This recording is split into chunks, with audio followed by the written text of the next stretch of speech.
வணக்கம் மக்களே. நான் இன்னைக்கு உலகின் மிக பழமையான இந்து கோயில், அதாவது உலகின் முதல் சிவன் கோயிலுக்கு தான் வந்திருக்கிறேன். ஆமாம் மக்களே, ராமநாதபுரம் மாவட்டத்தில் இருக்கக்கூடிய உத்தரகோச மங்கை சிவன் கோயிலுக்கு தான் நான் இன்னைக்கு வந்திருக்கிறேன். இந்த கோயில் மிகவும் தொன்மையான கோயில். இதுக்கு உதாரணம் பார்த்தீங்கன்னா, நவகிரகங்கள் அறியப்படுறதுக்கு முன்னாடியே சூரியன், சந்திரன் மற்றும் செவ்வாயை மட்டுமே வழிபடுற முறையை இங்கே வச்சுருக்கிறாங்க. இதிலிருந்தே தெரிஞ்சுக்கோங்க இந்த கோவில் எவ்வளோ பழமையானது அப்படின்ட்டு.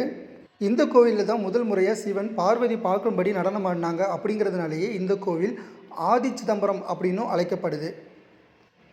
இந்த கோயிலே சிவனுடைய சொந்த ஊராகவும் பார்க்கப்படுது. தென்னாடுடைய சிவனை போற்றி.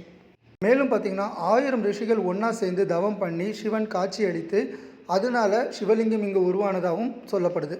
இந்த கோயிலில் இன்னொரு விசேஷம் என்ன அப்படின்னு பார்த்தீங்கன்னா, இங்கே இருக்கக்கூடிய நடராஜர் சிலை முழுக்க முழுக்க பச்சை நிற மரகத கல்லால் ஆனது. இந்த நடராஜர் சிலையை சுற்றி பாம்பு வடிவம் இருக்காது. நீங்கள் வருஷத்தில் எப்போ வந்தாலும் இந்த நடராஜர் சிலையை வழிபட முடியும். ஆனால் சந்தன காப்புனால் மூடி வச்சுருப்பாங்க. வருஷத்தில் ஒரே ஒரு நாள், அதாவது மார்கழி மாதம் திருவாதிரை நட்சத்திரத்தில் மட்டும்தான் இந்த சந்தன காப்பெல்லாம் நீக்கி அபிஷேகம் நடக்கும். அன்னைக்கு வந்தீங்கன்னா நீங்கள் மரகத நடராஜரை வழிபடலாம்.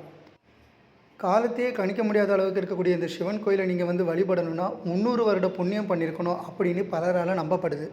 ஸோ மக்களே, ராமநாதபுரம் மாவட்டத்துக்கு வந்தீங்கன்னா கண்டிப்பாக உத்தரகோச மங்கை வந்து வழிபடுங்க. இந்த மாதிரி நிறைய தகவலை தெரிஞ்சுக்க நம்மளுடைய சேனலை சப்ஸ்கிரைப் பண்ணுங்கள். பாய் பாய் மக்களே.